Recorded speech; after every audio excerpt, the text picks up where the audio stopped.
Yo les gens, c'est le manga Keka. Aujourd'hui on se retrouve pour une nouvelle théorie sur la fin de l'arc Big Mom.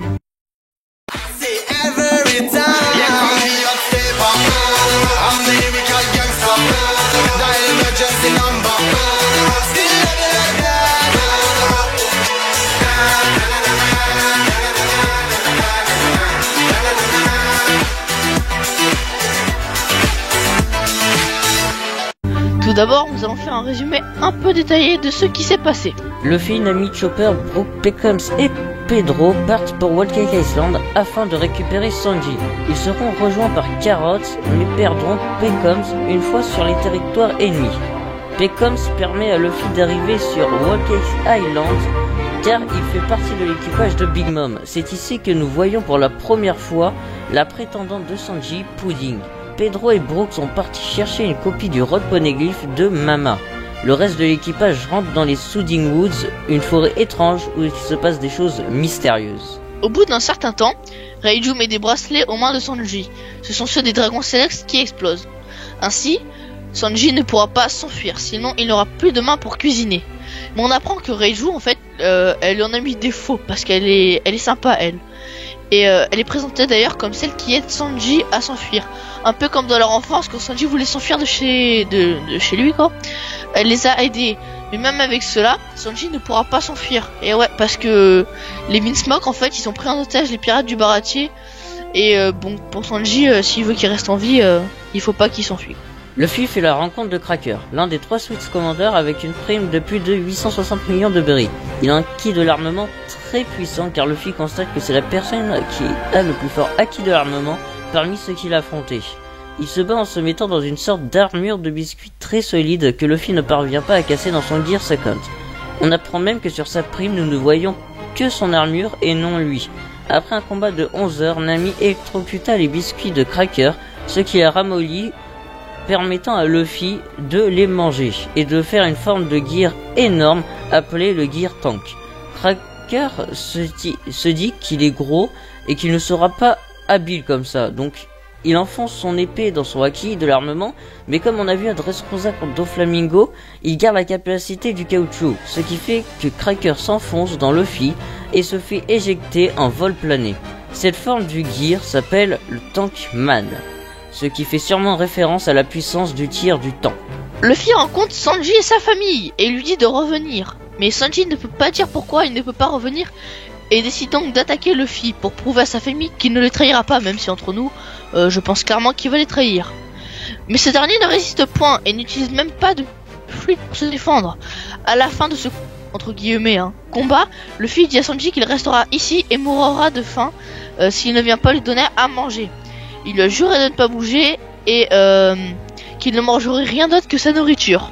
Mais au final, l'armée enragée arrive quand même à capturer Nami et Luffy pour les emprisonner car Luffy était très affaibli. Il réussit à se les capturer car Luffy déjà s'était battu contre un Sweet Commander juste avant et il avait reçu des coups presque mortels de la part de Sanji. Chopper et Carrot arrivent à se délivrer de leur prise de brûlée et peuvent ainsi voyager dans tout le château. Partout où il y a des miroirs à condition qu'ils restent en contact avec Brûlé. Ils peuvent aussi demander aux miroirs s'ils ne voient pas une certaine personne en leur montrant à quoi il ressemble. Pedro se combat contre Tamago, mais à chaque fois qu'il le découpe, il devient plus puissant. Brook, lui, pénètre dans la salle du trésor pour s'emparer d'une copie du Road Poneglyph, mais Big Mom est alerté. On apprend que Brook a un peu le fruit contraire de celui de Mama, mais ne parvient pas à le battre car son âme est trop puissante. Mais il parvient à blesser Prometheus, le sort de petit soleil vivant de Mama. Il est dit que personne ne l'a jamais autant blessé. Nous voyons Reiju blessé d'une balle dans la jambe, saignant dans les couloirs. Ensuite, nous la voyons avec Pudding. C'est à ce moment-là que nous comprenons ce qu'il se passe. La famille Charlotte a prévu de tuer les Minsmoke pour s'emparer de leur technologie. Et aussi important, nous voyons que Pudding a 3 yeux. Malheureusement pour Pudding, Sanji a vu la scène de l'extérieur. Il a tout à raconter à Reiju car elle s'est fait enlever la mémoire par Pudding. Au bout d'un certain temps, Jinbei arrive à délivrer Luffy et Nami. Luffy décida de retourner là où il avait fait la promesse à Sanji. Dans le monde des miroirs, ils veulent récupérer Brook des bras de Mama qui dort. Ils réussissent. Nous apprenons que Brook a réussi à récupérer les copies du roi de Poneglyph qu'il a caché dans son crâne. Sanji va ensuite donner la nourriture à Luffy et ils se, en quelque sorte, réconcilient. Et nous pensons que c'est à partir de là que les choses sérieuses vont commencer. Big Mom prévoit de tuer tous les Vinsmoke à la Tea Party lors du mariage Sanji Pudding grâce aux balles de pistolet qui peuvent les transpercer.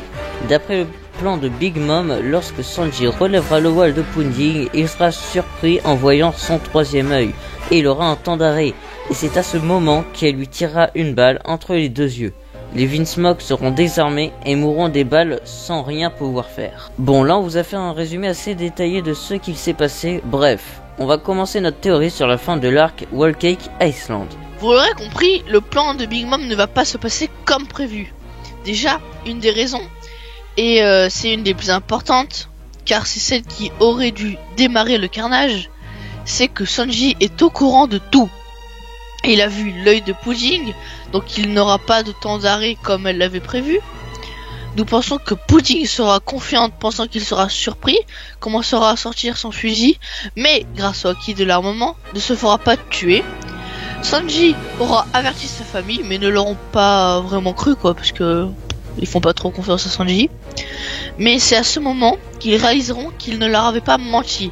Donc là, les Vinsmoke ne seront pas totalement désarmés, enfin désorientés, enfin voilà quoi, et seront prêts pour le combat. Mais ils ne pourront toujours pas les vaincre. Donc c'est pour cela que nous pensons que Reiju, elle a cru Sanji et a préparé l'armée pour contre-attaquer. De plus, il y aura Luffy, Nami, Jinbei, Brook, Pedro, Carrot, Chopper et sûrement Pecoms pour aider Sanji à s'échapper. Par contre, nous ne pensons pas que Luffy arrivera à vaincre Big Mom, non. Car il a déjà été très blessé et n'est pas encore en état de se battre contre un empereur. On pense plutôt qu'ils arriveront à fuir en se combattant à peine contre l'armée de Big Mom. Il ne faut pas oublier qu'il y a Big Mom et encore 2 Sweet Commanders. Donc ils ne s'enfuiront pas comme ça. Mais si vous vous rappelez bien, Reiju a dit à Sanji de s'enfuir et que la famille des Vinsmoke mourront car ce ne sont que des assassins. Donc nous pouvons penser à Luffy qui s'enfuit et les Vinsmoke en train de retenir Big Mom. À la fin, Big Mom vaincrait les Vinsmoke et Luffy aurait réussi à s'enfuir. Et pour les pirates du Baratie retenus en otage, comme nous venons de le dire, Reiju serait au courant et aurait déjà tout préparé avec l'armée. Donc a sûrement demandé à les délivrer, ce qui fait qu'il n'y a plus rien qui retienne Sanji. Sur l'île des hommes poissons, quand Luffy a demandé à Jinbei de rejoindre son équipage, il lui a répondu qu'il avait d'abord une chose très importante à faire dans le nouveau monde, avant de pouvoir le rejoindre. Vous l'avez sûrement compris car vous n'êtes pas des abonnés bêtes, n'est-ce pas? Que c'était d'arrêter de travailler pour Big Mom. Mais d'après notre théorie, quand Jinbei s'échappera avec Luffy sur le Sunny, il demandera s'il pourra rejoindre son équipage et Luffy acceptera sans problème car c'est lui qui lui avait justement demandé. Mais pour ceux qui ont vu notre vidéo sur les nouveaux Mugiwara, nous disons qu'il est aussi probable qu'il ne rejoigne pas son équipage, mais peut-être juste sa flotte, car comparé au reste de l'équipage, il est très très calme, mais nous ne voulons pas qu'il le rejoigne, et non, nous ne le voulons pas. Si vous suivez nos théories en ce moment, on parle beaucoup de l'affrontement avec Kaido. Oui, nous avons dit que Luffy vaincrait Kaido, mais s'il bat aussi Big Mom, vous ne trouvez pas que le scénario serait un peu trop simple? Luffy bat encore Corsair puis 2 empereurs. Non, ce serait vraiment beaucoup trop simple.